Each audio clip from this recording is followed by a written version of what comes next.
Salut à tous les gamers, bienvenue sur la chaîne de la Crazy Sport. Et aujourd'hui on se retrouve pour un nouvel interview exclusif bien sûr, en compagnie de l'équipe de Wikos. Salut à vous, comment ça va? Et bonjour tout le monde, ça va très bien, merci.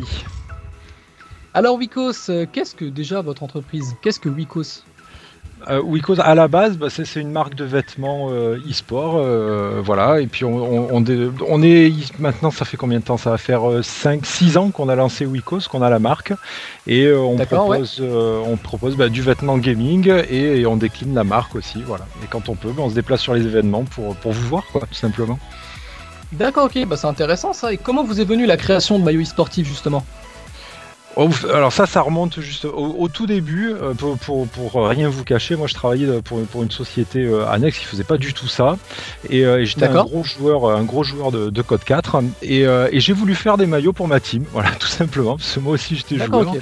Et on a commencé à faire des maillots sur des bêtes sites qu'on trouvait sur internet, et on n'a pas, enfin c'était pas des maillots, c'était des t-shirts à l'époque avec un flocage, un pseudo, et on n'a pas été franchement convaincus ni par la qualité ni par ce que ça pouvait être.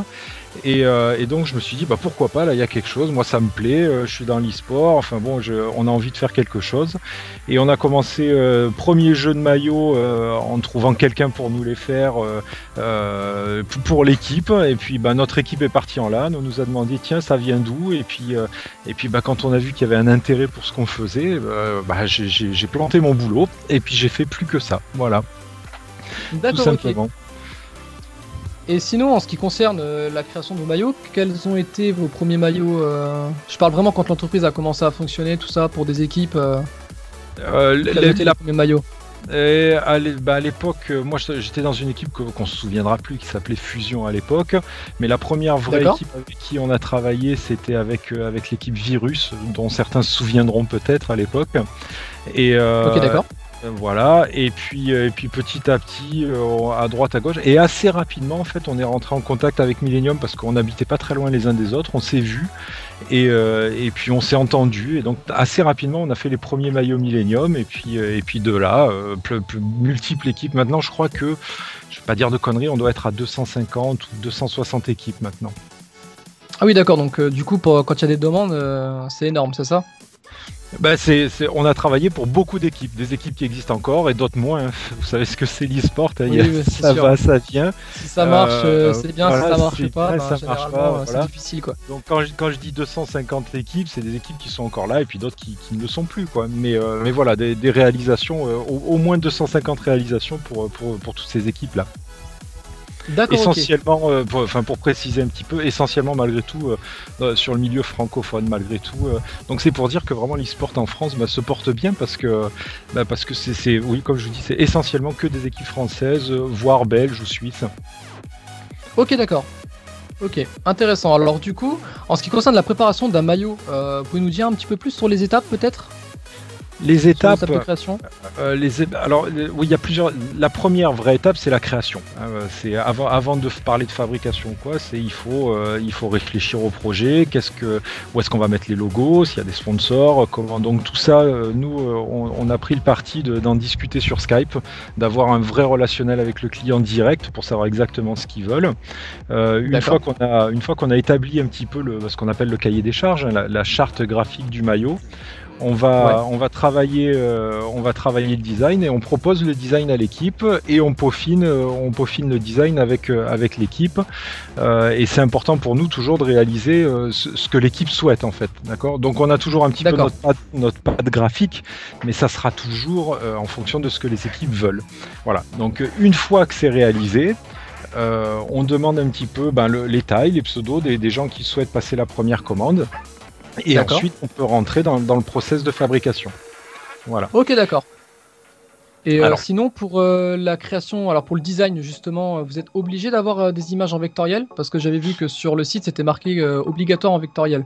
Alors, sur le site, c'est marqué si possible, de préférence. Si possible, d'accord. De préférence. Je m'explique, c'est que nous, de toute façon, nos designs sont uniquement vectoriels. Alors, pour les néophytes qui connaîtraient pas le vectoriel, c'est un format Illustrator ou un format EPS, enfin ce genre-là, où en fait, ce ne sont pas des images en pixels. C'est pas une résolution, voilà. Donc, il faut Donc soit on nous apporte un logo ou un pré-design en vectoriel, et puis pour nous il n'y a pas de souci, on peut travailler avec. Si c'est pas le cas, on va, dans la mesure du possible, si le logo le permet, on va retravailler entièrement le logo et le convertir en vectoriel. Et ça demande plus ou moins de temps en fonction de la complexité du logo, quoi. Mais de toute façon, il y aura toujours un petit peu de temps. Voilà. Ok, ça marche. Et l'entreprise d'Oblico se situe où exactement? Alors nous, on est basé en Charente. Voilà, d'accord, ok. Un petit patelin pas très loin de Cognac, et on est là depuis 3 ans. Mais quand on a commencé l'activité, on n'était pas très loin d'Avignon, on était dans le sud. D'accord, ok. Et sinon, combien de personnes gèrent la boîte à peu près? Est-ce que vous avez des sections particulières dans la boîte, quelque chose comme ça? Il y a plus Wikos en elle-même, c'est plus un bureau de design qu'autre chose, hein, d'accord. Donc oui. au niveau de la gestion, il y a moi et une autre personne qui gérons la boîte. On a 2 ou 3 graphistes qui travaillent pour nous, soit à temps plein ou à temps partiel en fonction de ce qu'on a besoin. Et puis quand on a besoin de fabriquer, si vous voulez, on parlera un petit peu de la production après, on fait appel à des prestataires avec qui soit on a des ententes ou on a peut-être pour certains ateliers des parts dans les ateliers avec lesquels on travaille. D'accord, ok.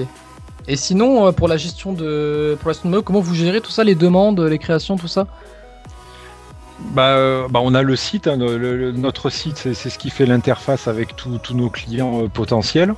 Et ensuite, une fois et puis en fait, on gère essentiellement et presque tout par Skype et un petit peu par mail, mais toute la gestion des dossiers, du relationnel client se fait essentiellement par Skype. Ouais. D'accord, ok. Et sinon, pour youtubeurs et blogueurs, vous faites des maillots personnels On a une problématique on en fait, hein, puisqu'on en a fait pour le V12 ou pour d'autres youtubeurs, mais la problématique qu'on a, c'est que ce type de produit, on peut pas développer de création pour un seul maillot.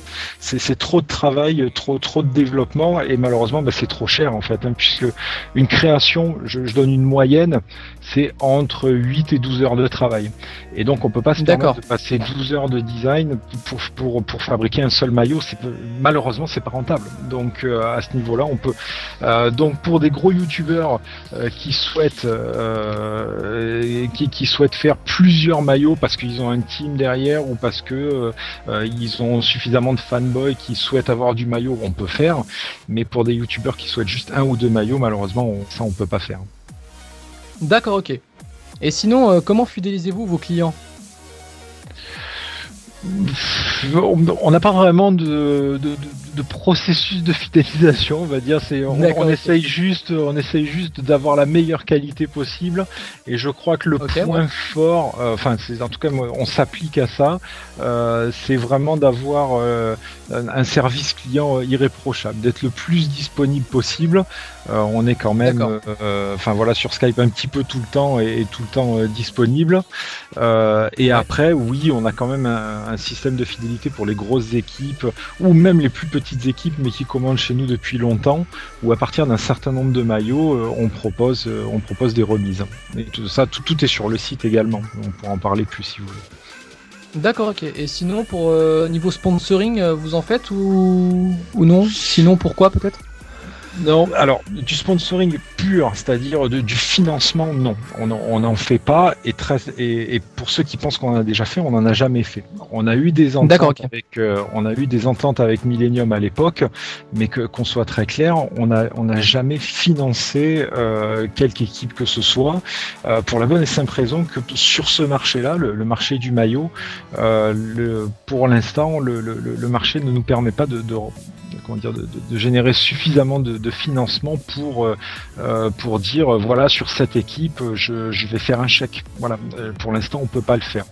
Donc on a préféré mettre en place ce système de fidélisation, donc je reviens dessus très rapidement, où les équipes qui auront commandé plus de 20 maillots commenceront à avoir un droit de 5% sur leur maillot, plus 10% quand elles dépasseront les 30 maillots, ce qui veut dire qu'une équipe qui aura déjà commandé 30 maillots chez nous aura systématiquement 10%, peu importe la quantité de maillots qu'elle commandera dans le futur. On a préféré alléger les charges au mieux pour les équipes qui nous suivent depuis longtemps que de prendre juste une seule équipe pour dire on va vous faire un chèque pour cette équipe-là. Et je vous cache pas que de sponsoring, on en reçoit peut-être 10 ou 20 par semaine, quoi. Donc on pourrait pas de toute façon sponsoriser tous les gens qui nous contactent. D'accord, ok. Et sinon, pour finir sur cette interview, vous prenez combien de temps généralement pour faire un maillot, pour l'expédier, tout ça, ça prend combien de temps sur la globalité, on va dire? Il y a 2 étapes. La première, c'est l'étape de création. Qui va varier en fonction des attentes. Si jamais le design est relativement abouti dans la tête de l'équipe, on pourra le sortir en une petite semaine. S'il y a un petit peu plus de temps de création, ça c'est un peu aléatoire. Ensuite, la fabrication pure, c'est de l'ordre de 4 à 5 semaines, même si en ce moment on travaille fort pour réussir à raccourcir ce délai-là. On a trouvé des nouvelles solutions qui nous permettront probablement de travailler à 3 semaines, mais on est vraiment assujetti à la saisonnalité. Ce qu'il faut comprendre, c'est que là par exemple, on est en mois d'août, fin août, c'est le début de la saison, donc en fait les ateliers sont vraiment très très chargés, donc malheureusement il y a beaucoup de demandes du coup. Il y a beaucoup de demandes, donc forcément les délais sont un petit peu rallongés. Un peu plus long. Ce qui est moins le cas quand on approche des fêtes de Noël, etc., où c'est un petit peu plus light, donc on peut se permettre de travailler plus rapidement. D'accord, ok, c'est très intéressant. Écoutez, en tout cas, je vous remercie vraiment pour l'intérêt que vous portez à notre structure. Ça fait plaisir. En tout cas, je vous remercie beaucoup à l'équipe de Wikos. D'accord, ça fait plaisir. En tout cas, n'hésitez pas, si vous aussi vous souhaitez avoir un maillot e-sportif pour votre équipe, des maillots, plusieurs maillots, n'hésitez pas à aller visiter le site de Wikos. N'hésitez pas également à commenter cette vidéo pour donner vos impressions sur l'interview.